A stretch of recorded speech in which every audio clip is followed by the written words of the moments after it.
Shalom Bapak Ibu, selamat pagi. Bagaimana? Semalam tidurnya? Puji Tuhan, kita tetap semangat. Kasih karunia Tuhan melimpah dalam kehidupan anak Tuhan yang senantiasa mau datang di bawah kaki Tuhan. Sebelumnya, mari kita berdoa terlebih dahulu.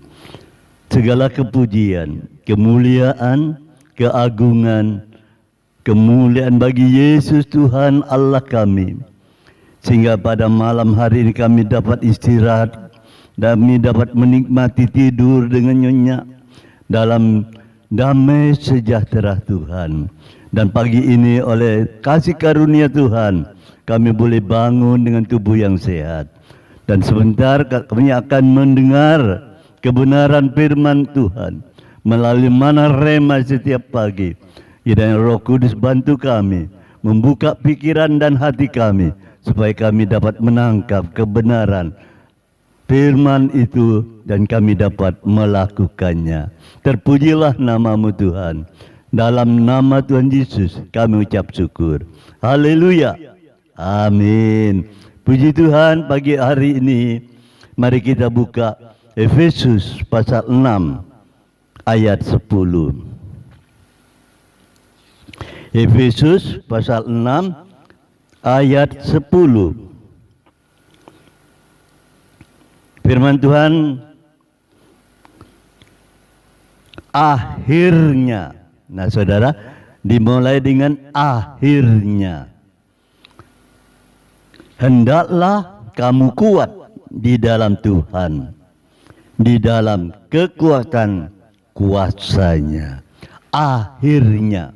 Jadi firman Tuhan memberitahukan kepada kita, akhirnya kita kuat di dalam Tuhan, di dalam kekuatan kuasanya. Nah ini yang perlu kita renungkan pagi hari ini. Mengapa kita harus kuat? Dan harus kuat di dalam Tuhan, di dalam kekuatan kuasanya. Nah, kita akan merenungkan. Bapak Ibu, di dalam kamus arti kuat berbicara orang itu atau barang itu tahan lama. Ya. Tidak mudah patah. Kemudian dikatakan lagi kuat itu berarti tidak mudah goyah. Pendiriannya tidak gombal gambul, ya. Tidak terpengaruh, tetap kokoh, tegar dengan prinsip kebenaran firman Tuhan. Teguh di dalam iman dan pendirian. Saudara, ini yang dikatakan kuat. Bahkan firman Tuhan di sini kita sudah baca akhirnya. Kita juga diminta supaya kita kuat di dalam Tuhan, di dalam kekuatan kuasanya. Karena, nah ini yang perlu kita perhatikan. Karena kita nanti akan diperhadapkan. Nah, untuk menjadi kuat, kita harus membina tubuh kita ini dengan kebenaran firman Tuhan. Di dalam Roma, di sana dikatakan Injil kekuatan Allah. Ya. Orang benar hidup karena iman.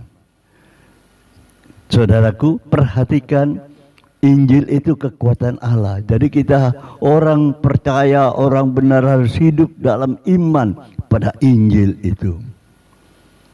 Kedua, di sana katakan, di dalam Kolose katakan, jangan mau digeser. Ya, jangan mau digeser dari pengharapan Injil. Jangan mau digeser dengan apa yang kita sudah menaruh pengharapan kita kepada Injil. Tetap Injil. Jangan mau digeser. Saudaraku. Nah, kalau kita sudah kuat, pada satu saat kita akan diperhadapkan Yang pertama di sana katakan di dalam Efesus pasal 6 ayat 11, kita akan baca. Efesus pasal 6 ayat 11. Kenakanlah seluruh perlengkapan senjata Allah supaya kamu dapat bertahan melawan tipu muslihat iblis. Nah ini, sadar atau tidak sadar, kalau kita hidup dengan benar, pada satu saat kita akan diperhadapkan dengan tipu muslihat iblis. Entah itu dilontarkan oleh rekan-rekan sekeliling kita atau orang-orang lain. Nah, kalau kita tahu kuat di dalam Tuhan, kita tahu trik-trik tipu muslihat si iblis dan kita dapat mengatasinya. Saudara, kalau kita tidak dapat mengatasi, tidak tahu, kita kena trik daripada tipu muslihat si iblis, maka dalam kehidupan kita, dalam pekerjaan kita, dalam bisnis kita, dalam usaha kita akan mengalami goncangan-goncangan. Dan di dalam keadaan yang goncangan-goncangan seperti itu, kita kurang stabil, goyah. Karena diri kita sendiri yang sudah terkena tipu muslihat iblis menjadi, apa iya? Apa bisa? Apa dapat aku melakukan? Nah ini, akhirnya kita sendiri yang rugi. Tipu muslihat iblis dilontarkan dan kita kena perangkapnya, jebakannya, dan kita masuk dan hidup di dalam jebakan tipu muslihat iblis. Sehingga dalam usaha kita, dalam pekerjaan kita, rasanya sudah terbatas, nggak bisa.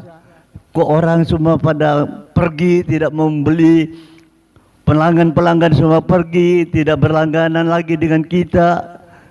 Saudara, seringkali kita dihadapkan seperti itu, hingga kita putus asa, patah semangat dalam usaha, dalam pekerjaan, dalam bisnis kita. Saudara, yang kedua, ayat 12 kita baca. Karena perjuangan kita bukanlah melawan darah dan daging, tetapi melawan pemerintah-pemerintah, melawan penguasa-penguasa, melawan penghulu-penghulu dunia yang gelap ini, melawan roh-roh jahat di udara. Lebih dahsyat lagi musuh kita, ya, penghulu-penghulu jahat di udara.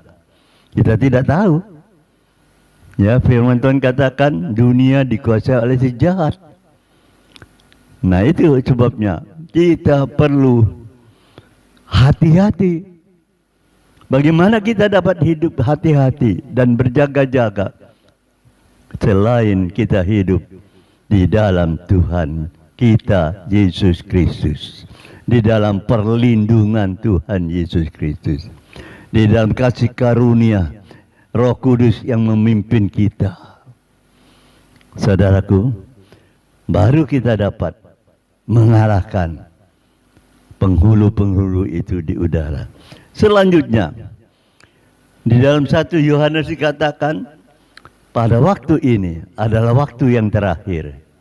Karena ada seorang antikristus yang bangkit, timbul, ya. Tetapi sekarang firman Tuhan katakan, sekarang banyak timbul atau bangkit antikristus, dan itu menandakan benar-benar kita hidup di akhir zaman, waktu yang terakhir, saudara. Dan antikristus itu dari kalangan di antara kita yang tidak sungguh-sungguh kepada Tuhan. Saudara, kita tidak tahu mana kawan, mana lawan. Tapi bersyukurlah kita Di dalam kasih karunia Tuhan, di dalam usaha dan pekerjaan kita, kita dapat membedakan mana orang yang baik, yang bisa dipercaya, yang bisa dapat bekerja sama dengan kita dalam usaha dan pekerjaan kita. Nah ini, Tuhan akan memberikan petunjuk. Di dalam Tuhan kita menjadi kuat, sehingga kita dapat mengatasi itu semua. Amin. Puji Tuhan, tetap kuat di dalam Tuhan, di dalam kekuatan kuasa-Nya. Tuhan Yesus memberkati. Mari kita berdoa. Bapa, kami sudah mendengar kebenaran firman-Mu. Engkau berkati saudara-saudara kami yang pada saat ini akan melanjutkan pekerjaan-pekerjaan di dalam pekerjaan usahanya, dagangnya, bisnisnya. Berikan kekuatan kepada beliau, di mana beliau-beliau itu berada dalam perlindungan Tuhan. Tuhan memberkati usaha dan pekerjaannya. Apa yang dikerjakan, Tuhan buat berhasil. Terima kasih ya Bapa. Biarlah berkat daripada Allah Bapa, cinta kasih Tuhan Yesus Kristus di dalam persekutuan Roh Kudus menyertai kami semua, para jemaat dan pendengar Manarema pagi ini. Terima kasih Tuhan, dalam nama Tuhan Yesus Kristus kami mengucap syukur. Haleluya, amin. Selamat bekerja, Tuhan Yesus memberkati. Haleluya.